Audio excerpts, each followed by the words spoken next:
காலையிலேயே மழை பெய்ய தொடங்கிருச்சுங்க. மழையிலேயே எங்கே வந்திருக்கேன்னா கோபிச்செட்டிப்பாளையம் பாலாஜி கண் மற்றும் பொது மருத்துவமனைக்கு வந்திருக்கேங்க. 7 மணிக்கு அப்பாயின்மெண்ட் வாங்கிட்டேன். அப்போவே 15வது அப்பாயின்மெண்ட்டுங்க. நான் வரும்போது கொஞ்சம் கூட்டம் இல்லை, மழைங்கிறனால. ஃபஸ்ட்டு டெஸ்ட்டாக சிலிண்ட்ரிக்கல் டெஸ்ட் பண்ணாங்க. வாங்க, கண் சம்மந்தமாக நம்ம டெஸ்ட் பண்ண வந்தோம் அப்படின்னா ஒரு ஐ டாக்டரை பார்க்கணும் அப்படின்னா எந்த விதமான ஃபார்மாலிட்டிஸ் இருக்குது அப்படிங்கிறது நம்ம தெரிஞ்சுக்கலாங்க. பார்த்திங்கன்னா சிஸ்டம் பார்க்குறது, மொபைல் பார்க்குறதே எனக்கு வேலை. ஸோ நேற்று பார்த்திங்கன்னா எனக்கு கண்ணில் தண்ணி வந்துருச்சு. சரி டாக்டரை பார்க்கலான்னு உடனே புறப்பட்டு வந்துட்டேன். எல்லா டீட்டெயில்ஸும் டாக்டர்கிட்ட சொல்லிட்டேன், என்ன விதமான ஒர்க்கு எல்லான்னு. டாக்டர் செக் பண்ணி பார்த்துடலான்னு சொல்லிவிட்டு டாக்டரும் செக் பண்ணி பார்த்தாங்க. ஸோ எதனால் உங்களுக்கு இப்படி வந்துச்சு, என்ன ஒர்க்குன்னு டாக்டர் எல்லாம் தெளிவாக கேட்டுட்டு, இந்த மாதிரி நமக்கு சிஸ்டம் பார்க்குறது, மொபைல் பார்க்குறத ஒர்க் அப்படின்னா நாம் எப்படியெல்லாம் நம்மளோட ஐஸ் ப்ரொடெக்ட் பண்ணிக்கலாம், என்ன ஃபுட்டு எடுத்துக்கலாம், இது அப்படியே விட்டுட்டால் என்ன ஆகும் அப்படிங்கிறது அவ்வளோ அருமையாக எக்ஸ்ப்ளனேஷன் கொடுத்தாங்க. சொல்கிறதோடு இல்லை, டேபில் ஒரு லெக்சரர் கிளாஸ் எடுக்கிறது போல் அவ்வளோ எக்ஸ்ப்ளனேஷன்.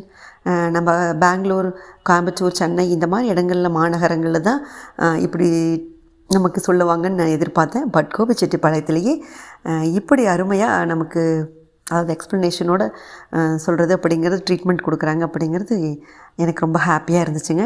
டாக்டர் சரவணகுமார் சார் சூப்பராக எனக்கு கிளாரிஃபிகேஷன் கொடுத்தாங்க. அதோடு எனக்கு யூவி ப்ரொடெக்ஷன் போட்டுக்கன்னு சஜஸ்ட் பண்ணாங்க. நானும் சரி ஃப்ரேம் செலக்ட் பண்ணி கொடுத்தரலாம் கையோடன்னு சொல்லிவிட்டு ஆப்டிக்கல்ஸ்க்கு வந்தேங்க. சிஸ்டர்ஸ் எல்லா இடத்துலையும் வந்து கைட் பண்ணுறாங்க நல்லாவே. ஆப்டிக்கல்ஸில் இருக்கக்கூடிய சிஸ்டரும் இந்த கிளாஸ் போடுங்க, இது நல்லாயிருக்கும், உங்கள் ஃபேஸ்க்கு செட் ஆகும் அப்படின்னு சொல்லிவிட்டு அவங்களும் எல்லா விதமான கிளாஸும் எடுத்து கொடுத்தாங்க. நானும் சின்ன குழந்தை போல் எல்லாமே போட்டு பார்த்துட்டேன். பார்த்துட்டிங்கன்னா எனக்கு ஃபைனலாக ஒரு கிளாஸ் ரொம்ப பிடிச்சிருந்துச்சு. பிளாக் ப்ளஸ் வந்து ப்ரௌன் கலந்த மாதிரி ஒரு ஃப்ரேம் அழகாக வந்துச்சு. சரி, அதை நான் செலக்ட் பண்ணி போட்டு பார்த்துட்டு கொடுத்தேங்க. அழகாக இருந்துச்சு. சரி, முடிச்சுட்டு மெடிக்கல் ஷாப் போகலாம், உள்ளேயே மெடிக்கலும் இருக்குது. சிஸ்டர்ஸ் எல்லா இடங்களுக்கும் கூடயே வந்து கைட் பண்ணுறாங்க நல்லா. மெடிக்கல் ஷாப்பில் போயிட்டு மெடிசன்ஸ் கொடுத்துருந்தாரு, ப்ளஸ் வந்து ட்ராப் கொடுத்துருந்தாங்க. விட்டோபான்னு சொல்லிவிட்டு விட்டமின் டெஃபிஷியன்சி இருக்கிறனால டாக்டர் லாஜிபாவோட விட்டோபா சிரப்பு ஒன்று கொடுத்துருந்தாங்க. எப்படி சாப்பிட்ணுங்கிறது அந்த சிஸ்டர் எனக்கு சொன்னாங்க. எப்போல்லாம் ட்ராப்ஸ் விடணும் அப்படிங்கிறதையும் அருமையாக சொல்லி கொடுத்தாங்க.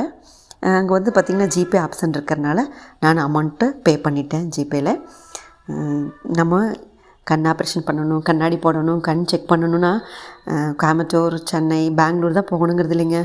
நம்ம கோபிச்செட்டிப்பாளையத்துலேயே நல்லா ட்ரீட்மெண்ட் பார்க்குற பாலாஜி கண் மருத்துவமனை இருக்குங்க. வந்து உங்களோட கண், உங்கள் குழந்தைங்களது அப்பா அம்மாங்களுக்கெல்லாம் செக் பண்ணிக்கோங்க. வரும்போது வெல்கம் பண்ண அதே சிஸ்டர் போகும்போது தேங்க்யூ சொன்னாங்க. அங்கே இருக்கக்கூடிய சிஸ்டர்லாம் எனக்கு நல்ல ஃப்ரெண்ட் ஆகிட்டாங்க. ஸோ அவங்களுக்கும் ஒரு பாய் சொல்லிவிட்டு நான் ஹாப்பியாக கிளம்பிட்டேன். ஓகே ஃப்ரெண்ட்ஸ், தேங்க்யூ ஃபார் வாட்சிங் திஸ். பாய்.